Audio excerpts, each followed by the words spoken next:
ये आकाशवाणी रायपुर है। प्रादेशिक समाचार बुलेटिन के साथ मैं अभिलाषा शुक्ला।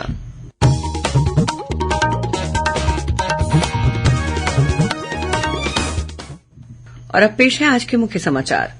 बीजापुर और सुकमा जिले की सीमा पर आज माओवादियों के हमले में सुरक्षा बलों के 3 जवान शहीद, 14 जवान घायल। संसद का बजट सत्र कल से शुरू होगा। केंद्रीय वित्त मंत्री निर्मला सीतारमण 1 फरवरी को अंतरिम बजट पेश करेंगी। प्रदेश में समर्थन मूल्य पर धान खरीदी का कल अंतिम दिन। अब तक 138 लाख मीट्रिक टन से अधिक धान की खरीदी की गई। और देश आज राष्ट्रपिता महात्मा गांधी को उनकी 76वीं पुण्यतिथि पर श्रद्धांजलि अर्पित कर रहा है।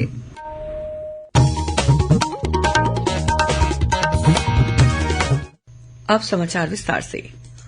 बस्तर संभाग में बीजापुर और सुकमा जिले के सीमावर्ती इलाके में आज माओवादियों द्वारा किए गए हमले में 3 जवान शहीद हो गए हैं, वहीं 14 जवान घायल हुए हैं। बस्तर रेंज के पुलिस महानिरीक्षक सुंदरराज पी ने घटना की पुष्टि करते हुए बताया कि जोनागुड़ा अलीगुड़ा क्षेत्र में सीआरपीएफ की cobra battalion, special task force और डिस्ट्रिक्ट रिजर्व गार्ड की संयुक्त टीम गश्त कर रही थी। इसी दौरान जगरगुंडा इलाके में टेकलगुड़ेम गांव के पास माओवादियों ने सुरक्षा बल के जवानों पर घात लगाकर हमला कर दिया। जवानों द्वारा की गई जवाबी कार्रवाई के बाद माओवादी जंगल की आड़ लेकर वहां से भाग गए। इस मुठभेड़ में 3 जवान शहीद हो गए हैं, वहीं 14 जवान घायल हुए हैं। घायल जवानों की स्थिति खतरे से बाहर है और उन्हें इलाज के लिए रायपुर भेजा जा रहा है। पुलिस महानिरीक्षक ने बताया कि माओवाद प्रभावित इस इलाके में आज ही सुरक्षा बलों द्वारा कैंप स्थापित किया गया है।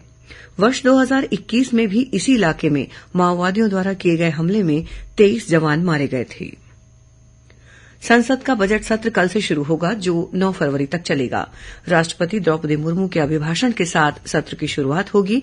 वहीं केंद्रीय वित्त मंत्री निर्मला सीतारमण 1 फरवरी को अंतरिम बजट पेश करेंगी। संसद के बजट सत्र के पहले दोनों सदनों में सुचारू कार्रवाई सुनिश्चित करने के लिए आज नई दिल्ली में सरकार की ओर से सर्वदलीय बैठक बुलाई गई। बैठक के बाद संसदीय कार्य मंत्री प्रहलाद जोशी ने कहा कि सरकार सभी मुद्दों पर चर्चा के लिए तैयार है। उन्होंने विपक्षी दलों से सरकार के साथ सहयोग करने और तख्तियां न लाने की अपील की, ताकि दोनों सदनों में कामकाज सुचारू रूप से चल सके। उप मुख्यमंत्री विजय शर्मा ने कहा कि राज्य सरकार महतारी वंदन योजना पर जल्द फैसला करेगी और मोदी की गारंटी में शामिल सभी संकल्प को पूरा किया जाएगा। ये बात श्री शर्मा ने कबीरधाम जिले के केजादाह गांव में आयोजित मेला मड़ई कार्यक्रम में कही। उन्होंने कहा कि महतारी वंदन योजना के लिए बजट में प्रावधान कर लिया गया है। इसके तहत प्रतिवर्ष 12,000 रूपये महिलाओं के खाते में डाले जाएंगे। वहीं भूमिहीन मजदूरों को हर साल 10,000 रूपये प्रोत्साहन राशि भी दी जाएगी।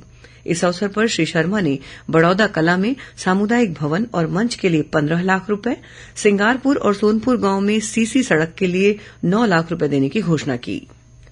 स्वास्थ्य मंत्री श्याम बिहारी जायसवाल ने कहा है कि अंबिकापुर को मेडिकल हब के रूप में विकसित किया जाएगा। श्री जायसवाल ने आज मेडिकल कॉलेज का निरीक्षण कर वहां किए जा रहे कार्यों की समीक्षा की। इस दौरान उन्होंने मेडिकल कॉलेज में एमआरआई मशीन लगाने तथा अन्य व्यवस्था सुनिश्चित करने के निर्देश दिए। श्री जायसवाल ने चिकित्सकों से कहा कि वे इलाज के दौरान मरीजों के साथ मानवीय व्यवहार करें। प्रदेश में समर्थन मूल्य पर धान खरीदी का कल अंतिम दिन है। अब तक 138 लाख मीट्रिक टन से अधिक धान की खरीदी हो चुकी है। इसके एवज में किसानों को 28,708 करोड़ रुपए का भुगतान किया जा चुका है। इस साल धान खरीदी का आंकड़ा 140 लाख मीट्रिक टन के पार होने की उम्मीद है। मार्कफेड के महाप्रबंधक से मिली जानकारी के अनुसार प्रदेश के 24,18,000 से अधिक किसान धान बेच चुके हैं। समर्थन मूल्य पर धान बेचने के लिए इस वर्ष 26,85,000 किसानों ने अपना पंजीयन कराया था। धान खरीदी के साथ ही कस्टम मिलिंग भी की जा रही है। अब तक खरीदी केंद्रों से करीब 92 लाख मीट्रिक टन से अधिक धान का उठाव हो चुका है। संस्कृति मंत्रालय की झांकी ने इस साल के गणतंत्र दिवस परेड में प्रथम पुरस्कार हासिल किया है। मंत्रालय की इस बार की झांकी में भारत की समृद्ध सांस्कृतिक विरासत की झलक दिखाई गई थी। संस्कृति मंत्रालय की झांकी का संदेश था, भारत है लोकतंत्र की जननी। मंत्रालय ने एक बयान में कहा कि उसे ये उपलब्धि हासिल करने पर गर्व है। ये जीत सिर्फ रचनात्मकता की पहचान नहीं है, बल्कि भारत की सांस्कृतिक विरासत की समृद्धि का प्रमाण है। देश आज राष्ट्रपिता महात्मा गांधी को उनकी 76वीं पुण्यतिथि पर श्रद्धांजलि अर्पित कर रहा है। नई दिल्ली स्थित महात्मा गांधी के समाधि स्थल राजघाट पर आज सर्वधर्म प्रार्थना सभा का आयोजन किया गया। आज के दिन को शहीद दिवस के रूप में भी मनाया जाता है। वर्ष 1948 में आज ही के दिन महात्मा गांधी की हत्या कर दी गई थी। राष्ट्रपति द्रौपदी मुर्मू, उपराष्ट्रपति जगदीप धनखड़ और प्रधानमंत्री नरेंद्र मोदी ने महात्मा गांधी को उनकी पुण्यतिथि पर श्रद्धा सुमन अर्पित किए हैं। इधर छत्तीसगढ़ के मुख्यमंत्री विष्णुदेव साय ने आज रायपुर में महात्मा गांधी सहित देश के अमर शहीदों को श्रद्धांजलि अर्पित करते हुए कहा कि देश पर प्राण न्यौछावर करने वाले वीर बलिदानियों का ऋण कभी नहीं चुकाया जा सकता। महात्मा गांधी की पुण्यतिथि पर आज राजभवन में भी स्वतंत्रता संग्राम में अपने प्राणों की आहुति देने वाले शहीदों को श्रद्धांजलि दी गई। उच्च शिक्षा मंत्री बृजमोहन अग्रवाल ने कल रायपुर के श्री रावतपुरा सरकार विश्वविद्यालय में राज्य स्तरीय खेल और सांस्कृतिक महोत्सव आरोहण का शुभारंभ किया। इस अवसर पर श्री अग्रवाल ने कहा कि खेलकूद से विद्यार्थियों के शारीरिक और मानसिक स्वास्थ्य में सुधार होता है, वहीं उनमें अनुशासन के साथ आपसी समझ और टीम भावना भी विकसित होती है। श्री अग्रवाल ने कहा कि खेल और सांस्कृतिक गतिविधियां जैसे गायन, डांस वर्तमान समय में आजीविका का साधन बन गए हैं। इस मौके पर श्री अग्रवाल ने छात्र छात्राओं को मैं को हम बनाएंगे, हम नया भारत बनाएंगे की शपथ दिलाई। गौरतलब है कि 7 दिनों तक चलने वाले आरोहण में देश भर से करीब 4000 प्रतिभागी शामिल हो रहे हैं। ये प्रतिभागी तीरंदाजी, फुटबॉल, वॉलीबॉल, बास्केटबॉल समेत विभिन्न खेल प्रतियोगिताओं के साथ ही गायन और नृत्य स्पर्धाओं में भी हिस्सा लेंगे। भारतीय सेना में अग्निवीर भर्ती के लिए आज जगदलपुर में संभाग स्तरीय कार्यशाला का आयोजन किया गया।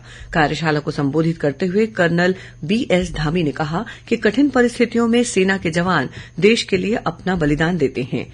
वहीं पुलिस अधीक्षक शशि मोहन सिंह ने कहा कि सशक्त भारत के निर्माण में युवा अग्निवीर के रूप में भर्ती होकर देश की सेवा करें।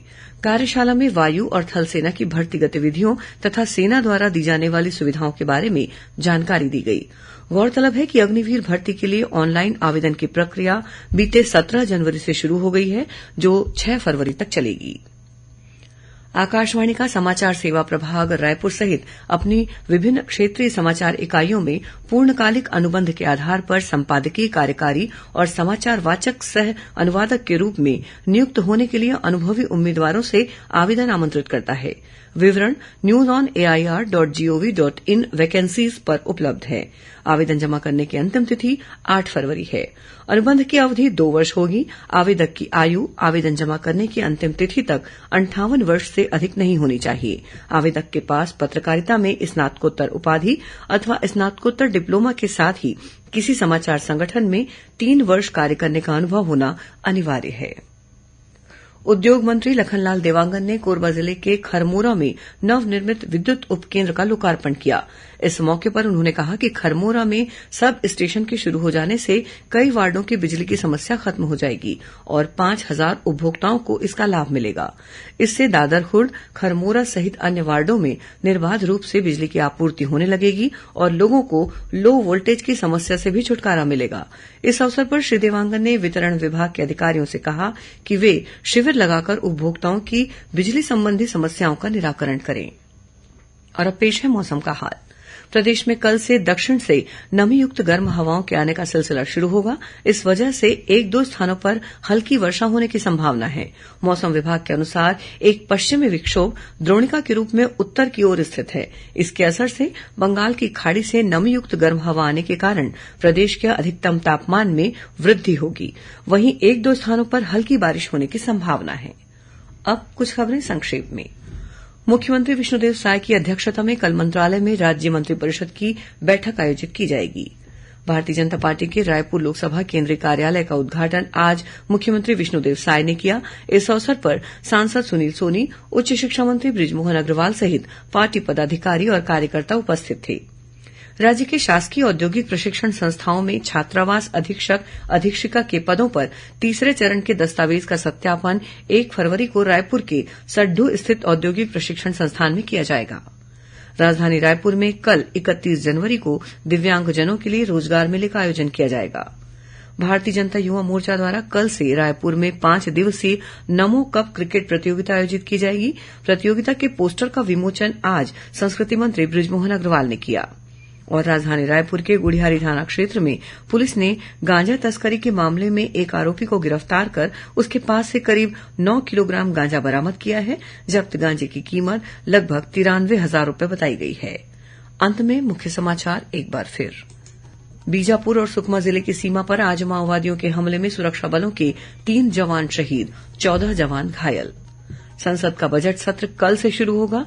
केंद्रीय वित्त मंत्री निर्मला सीतारमण 1 फरवरी को अंतरिम बजट पेश करेंगी। प्रदेश में समर्थन मूल्य पर धान खरीदी का कल अंतिम दिन।